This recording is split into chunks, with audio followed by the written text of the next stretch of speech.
सत श्री अकाल जी। मैं हैप्पी सिंगला, तुसी जुड़ चुके हो पीवी न्यूज़ नाल। अज फिर गल करते हाँ किसानी अंदोलन की। जिवें कि किसानी अंदोलन पूरा एक साल होने ते आ गया, किसान डटे हुए ने अपने मंगां नूं लैके, क्योंकि ये वो किसान ने जो खेतों के विच अनाज पैदा करते हैं तो अपनिया मंगां दे लई, अपने हक्कां दे लई दिल्ली के बॉर्डरां दे डटे हुए ने, ना कि किसी राजनीतिक कुर्सी ते कब्जा करन दे लई डटे हुए ने। बहुत ही सोचण वाली ते हैरान करने वाली गल है कि एक साइड तां जो सरकारी संसद है वो बंद पई है ते दूसरी साइड ते जो किसानां दी संसद है वो चल रही है। विचार हो रहा है अपनिया मंगां नूं लैके। सरकारी संसद दे विच तां जांदे ने चुने हुए नुमाइंदे, जिन्हां नूं अपनिया वोटां दे नाल आपां चुन के भेजदे हां कि साडियां जो मंगां ने, जो साडे हक ने, उस उन्हां दी संसद दे विच आवाज़ चक्की जावे अते जनता सुखी सुखी अपने देश विच रवे। लेकिन की होया? सब दे उल्ट होया। अज जनता दुखी है, अज हर वर्ग परेशान है। किसानां दी संसद चल रही है, किसानी अंदोलन चल रहा है। संयुक्त मोर्चा जो अपने आप दे विच एक बहुत वड्डी अहमियत रखता है, कल संयुक्त मोर्चे की मीटिंग सी। उस संयुक्त मोर्चे की मीटिंग दे विच की अहम फैसले लए किसान एकता पेज ते जुड़े हुए ने रवि आज़ाद, जो कि किसानी आगू ने, ते रवि आज़ाद जी तो जानते हाँ कि की नवें फैसले लए ने संयुक्त मोर्चे दे विच, कि किसानी अंदोलन होर भी जोरदार होवेगा अते सरकार नूं एक बहुत वड्डी ढह लगेगी। कल संयुक्त किसान मोर्चा की मीटिंग थी और मीटिंग में समीक्षा भी हुई और आंदोलन की आगामी रणनीति भी तय हुई, जो मैं आपके साथ साझा करना चाहता हूं। और सबसे निवेदन भी है कि इसको शेयर भी करें और जो आंदोलन की आगामी रणनीति हैं उन पर अभी से इसी वक्त से सब पूरी ताकत लगाएं, ताकि आंदोलन को तेज गति मिले और दुगनी ताकत के साथ आंदोलन आगे बढ़े। साथियों, संयुक्त किसान मोर्चा की मीटिंग में सर्वसम्मति से यह फैसला हुआ है कि हरियाणा में जैसे बीजेपी एक षड्यंत्र के तहत तिरंगा यात्रा निकाल रही है, वो फंडिंग करके दिहाड़ी के साथ इस तरह की यात्रा को अंजाम दे रही, लेकिन बीजेपी को उस वक्त बड़ा झटका लगा जब संयुक्त किसान मोर्चा ने उनकी साजिश को समझ लिया और विरोध ना करने का ऐलान किया, क्योंकि बीजेपी चाहती थी कि तिरंगे का अपमान भी हम करेंगे और गोदी मीडिया के माध्यम से किसान आंदोलन के ऊपर तिरंगे के अपमान का आरोप लगाएंगे। इसी के साथ में यह भी फैसला हुआ कि 15 अगस्त तक जहां भी बीजेपी या बीजेपी के सहयोगी तिरंगा लेकर के कोई भी कार्यक्रम करेंगे, उसका संयुक्त किसान मोर्चा विरोध नहीं करेगा। और इसी के साथ में हरियाणा में विशेष रूप से यह बात कहना चाहेंगे कि जो 15 अगस्त के कार्यक्रम है सरकारी, उनका भी आंदोलन की ओर से, संयुक्त किसान मोर्चा की ओर से कोई विरोध नहीं है। साथियों, आपके मन में इसको लेकर के कुछ सवाल भी हो सकते हैं, लेकिन अब आंदोलन जन आंदोलन का रूप ले चुका है। हमारी एक छोटी सी गलती हमें बड़ा नुकसान पहुंचा सकती है, इसलिए सभी चीजों के ऊपर गहरा चिंतन मंथन करके और यह फैसला लिया गया है, क्योंकि हमें किसी भी तरह से सरकारी षड्यंत्र में, बीजेपी और आरएसएस के षड्यंत्र में नहीं फंसना है। इस फैसले के ऊपर हम 100% अमल करें, यह हम सब की जिम्मेदारी है। इसी के साथ में साथियों, एक बड़ा फैसला हुआ है। 15 अगस्त जो ब्रिटिश शासन से मुक्ति का दिन है और हम उसको बहुत हर्षोल्लास के साथ मनाते हैं।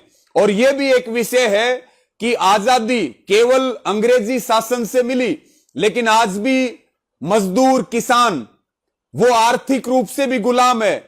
और वर्तमान मोदी सरकार काले कानून लाकर के हमारे डेथ वारंट पे साइन कर चुकी है, वो पूरी तरह से अडानी, अंबानी और कॉरपोरेट्स की गोदी में बैठ चुकी है। और साथियों, बीजेपी को एक तगड़ा जवाब देने के लिए और आंदोलन पूरे हिंदुस्तान में, यानी कि अटक से लेके कटक तक, उत्तर से लेके दक्षिण तक, फिर एक बार 15 अगस्त को आजादी का पर्व भी मनाया जाएगा। और आंदोलन को मजबूती देने के लिए, अपनी एकता और अखंडता दिखाने के लिए देश भर में सुबह 11 बजे से लेकर के और 1 बजे तक, और उसका नाम दिया है किसान मजदूर आजादी संग्राम दिवस। और ट्रैक्टरों के ऊपर, मोटरसाइकिल के ऊपर, दूसरे हमारे जो अन्य व्हीकल हैं या बैलगाड़ियां हैं या राजस्थान में जैसे ऊंट हैं, इनके माध्यम से हमें ब्लॉक स्तर पर, तहसील स्तर पर और गांव के स्तर पर सुबह 11 बजे से लेकर के 1 बजे तक किसान मजदूर आजादी संग्राम दिवस के तहत यात्राएं निकालनी है। इसके लिए निवेदन है कि पूरे हिंदुस्तान में सभी जोरदार तैयारियां करें, पूरी ताकत इसके अंदर दिखाएं और इस 15 अगस्त की जो नेशनल लेवल की, राष्ट्रीय स्तर की मोर्चा की कॉल है, इसको सफल भी बनाएं और सरकार को दिखा दें कि अब ये आंदोलन जन जन का है, ये आंदोलन अब हर वर्ग का है, पूरे देश का है और सब जाति धर्मों का है। सरकार की आंख दोबारा से हमें खोलने की जरूरत है और उसके कान जो बहरे हो चुके हैं उनको भी खोलने की जरूरत है। इसी के साथ में साथियों, किसान संसद के बारे में समीक्षा हुई। आप देख रहे इतिहास में ऐसा पहली बार हो रहा, एक तरफ सरकारी संसद नहीं चल पा रही है लेकिन किसानों की संसद चल रही है और वो ऐसे प्रस्ताव लेकर के आ रही है कि एक नए आयाम स्थापित किए हैं। जो संसद हमने चुन करके भेजी, जो सांसद हमने वोट दे करके भेजे, आज उनको आईना दिखाया जा रहा है। आज जनता की, किसान की, मजदूर की, महिलाओं की संसद चल रही और सफलतापूर्वक संसद चल रही। और संसद का एक उद्देश्य था जो बार बार बीजेपी वाले कहते हैं कि इन कानूनों में काला क्या है, संसद की जड़ में बैठ करके और देश ने यह बताया कि इसमें काला क्या है। एमएसपी के ऊपर आज एमएसपी का विषय था। इसी तरह से 9 अगस्त को महिलाओं की संसद है और महिला इस किसान संसद को लेकर के साथियों आने वाले दिनों में कृषि विशेषज्ञ हैं, हमारे किसान शहीद परिवारों से हैं या देश में जो सैनिक शहीद हुए हैं उनके परिवार हैं या अलग अलग क्षेत्रों के, चाहे वो अधिकारी हों, अलग अलग सेक्टर के विशेषज्ञ किसान संसद में बुलाए जाएंगे और वो अपने विचार रखेंगे। और 9 अगस्त को जो महिला संसद है और उसी दिन भारत छोड़ो आंदोलन का दिन भी है। और यह भी तय हुआ है संयुक्त किसान मोर्चा की मीटिंग में साथियों कि 9 अगस्त को जो है कॉरपोरेट खेती छोड़ो और बीजेपी गद्दी छोड़ो दिवस के रूप में अगस्त क्रांति का 9 अगस्त का दिन वहां मनाया जाएगा। और बाकायदा साथियों, क्योंकि अगले 7 तारीख को दोबारा से मीटिंग है, इसको 13 तारीख तक चलाया जाए या 9 अगस्त को इसका समापन किया जाए, इन सारी चीजों के ऊपर फैसला लेने के लिए 7 तारीख को फिर संयुक्त किसान मोर्चा की मीटिंग है। लेकिन मेरा निश्चित तौर पर यह कहना है कि मोदी सरकार के सारे दावों को, सारे झूठ को किसान संसद ने फेल किया है और जो हमारे ऊपर अनुशासनहीनता के आरोप लगाए जा रहे थे उनका भी जोरदार जवाब दिया है साथियों। और 200 किसानों ने, केवल 200 किसानों ने मोदी सरकार की चूल्हे हिला करके रख दी हैं। अगर यही संख्या बढ़ी तो फिर सरकार सोच सकती है कि उसका अंजाम क्या होगा।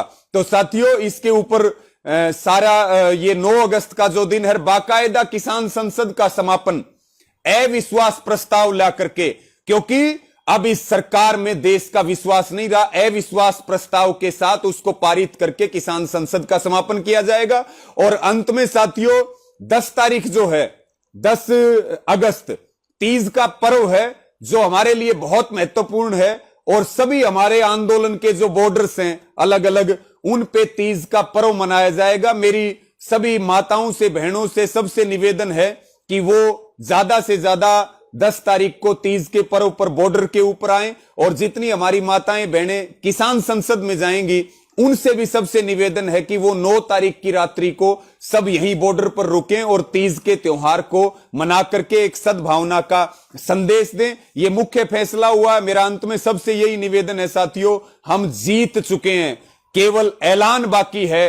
और जो 15 अगस्त की जो कॉल है, जो संग्राम दिवस की कॉल है, इसको मजबूती के साथ हम आगे बढ़ाने का काम करें और किसी भी तरह से हम सरकार के षड्यंत्र में ना फंसें। और हरियाणा के युवा, अगर हम देखें, एक नए आयाम, अलग अलग अभी तमिलनाडु का कल जत्था आ रहा है, यहां पे 700 किसानों का जत्था। साथियों, जो लोग ये कह रहे थे ये आंदोलन 2.5 राज्यों का है, उनको किसान संसद की तरफ देखने की जरूरत है। 22 राज्यों के किसान संसद में शामिल होकर के उन्होंने इतिहास रचा है और इस किसान संसद को ऐतिहासिक बनाया है। आप सबका बहुत बहुत धन्यवाद और इस वीडियो को साथियों ज्यादा से ज्यादा शेयर करें। जय जवान जय किसान।